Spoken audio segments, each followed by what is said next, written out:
ఎన్ఎన్పిఎఫ్సి ఫార్ములాను C plus I plus G plus X minus M plus R minus P plus S minus IT minus డిగా మనం చెప్పుకోవచ్చు.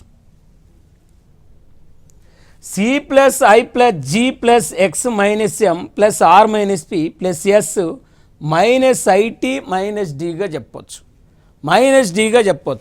అంటే ఇప్పుడు మనకు దేనిని జాతీయ ఆదాయం అంటారంటే factor cost of net national income అంటే ఉత్పత్తి కారకాల ఖరీదు దృష్ట్యా నికర జాతీయ ఆదాయాన్ని మనం జాతీయ ఆదాయంగా పరిగణిస్తారు. ఎందుకు దీన్ని జాతీయ ఆదాయంగా పరిగణిస్తారు, దీనినే జాతీయ ఆదాయంగా పరిగణిస్తారు అంటే ఇక్కడ సబ్సిడీలు కలపబడ్డాయి, పరోక్ష పన్నులు తీసేయబడ్డాయి, ప్లస్ తరుగుదల తీసేయబడ్డది. కాబట్టి ఉత్పత్తి కారకాల ఖరీదు దృష్ట్యా నికర జాతీయోత్పత్తినే జాతీయ ఆదాయంగా పరిగణిస్తారు.